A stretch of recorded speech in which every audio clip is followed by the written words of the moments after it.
Om Namo Bhagavate Vasudevaya. Welcome to another episode of the Urdhva podcast. Here we try to improve our mental well being, our negative emotions, different kinds of stress, anxiety in the world by giving our ears, by drinking Shabda Brahman of the Bhagavad Gita, the message of the Bhagavad Gita, of Sri Krishna's message through our ears. So when we drink this very powerful transcendental sounds through the ears, it will raise up. Urdhva means going up. So we raise up to a higher positivity, higher level of spiritual experience. This is called Shabda Yoga, achieving a higher state of existence by drinking the transcendental sounds. So friends, today we'll continue the discussions of the 5 truths. Through the 5 truths, we'll try to understand that why are we really suffering? We are suffering due to transmigration. The soul is changing the body. We're changing the body like changing clothes. One body after another, one life after another. And we're clueless. Each life, our suffering is there, and a little bit of mix of enjoyment, happiness is there, but mostly predominantly suffering because the world is dukhalayam, a temporary world of miseries. So this is the primary reason that, and even in a single life, we have to experience the reaction of the karma of another life. So it's all deposited in the bank balance, whatever it's called sanchita karma. Whatever we do, the reaction is deposited as sanchita karma, and that becomes prarabdha karma in an existing life. It is encashed. So many times, suddenly I suffer something, I get an impact, an accident, or some friend cheats me, or I get hurled on abuses. So these are all because of, and I don't know what is the reason. Without reason it happens. And that's because of the last life, or a previous life reaction, the sanchita karma being deposited in the previous life. So the root cause of our problem is the various actions and its reactions of the past activities. Then what is the solution? These actions and reactions of the past activities can be changed, can be prevented, can be nullified, friends. That is the beautiful solution and the message in the Bhagavad Gita. I repeat once again, the reactions of the past activities, of the activities in a previous life, those can be nullified. And then we can move towards higher transcendental spiritual bliss. So how do we do that?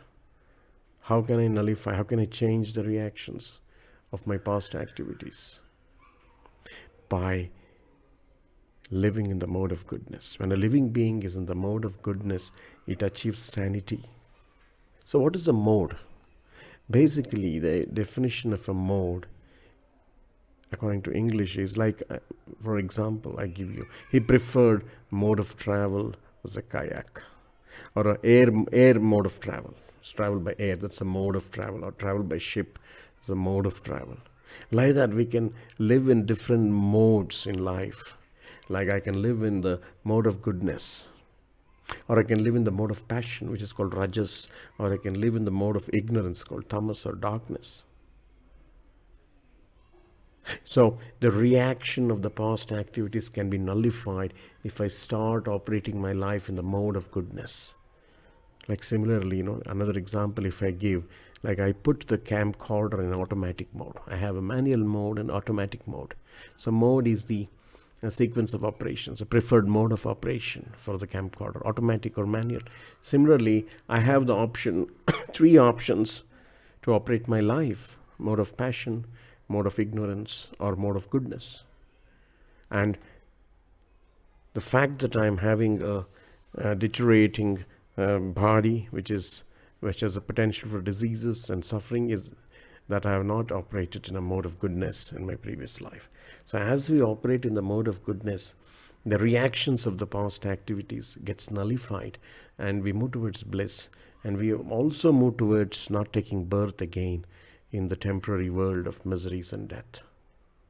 Birth, death, old age, and disease are the 4 characteristics of this Marthyaloka, this material world.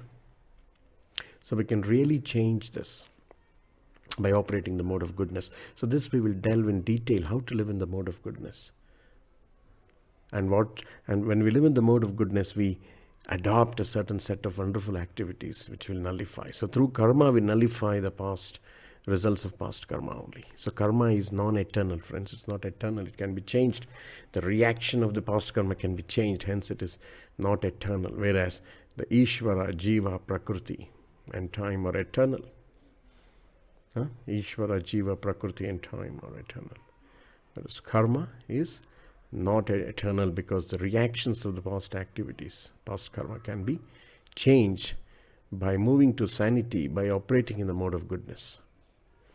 Another important difference we have to understand, in order to enable mode of goodness in our life, we have to understand the distinction between Jiva and the Ishvara, which is actually detailed in the 13th chapter of Bhagavad Gita. So the distinction is, the living being is also conscious, and the Ishvara, the supreme control, is also conscious. But the Ishvara is conscious of all bodies. All living entities' bodies, Ishvara is conscious, because he is living in the heart of every living being. Sri Krishna as Paramatma is living in the heart of every living being and is conscious of the psychic movements of the particular jivas. That means my thought patterns, my emotions, my bhavas, all the Lord sitting in the heart is conscious. So we should never forget that I am alone here. Even though I am in a solitarily situated in a room with all the closed windows and doors, there is another person in my heart, the Paramatma, who is aware of my desires, who is aware of my motivations, who is aware of my psychic moments.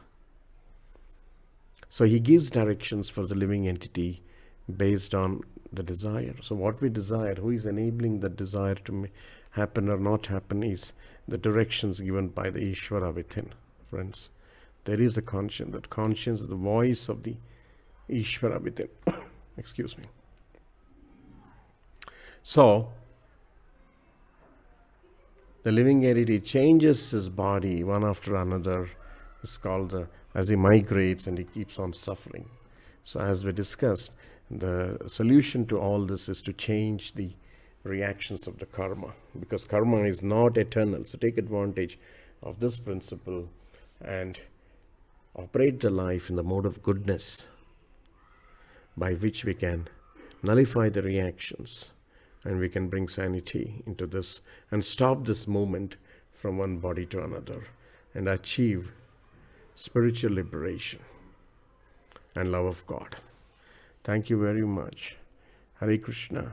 Let's meet again in the next episode.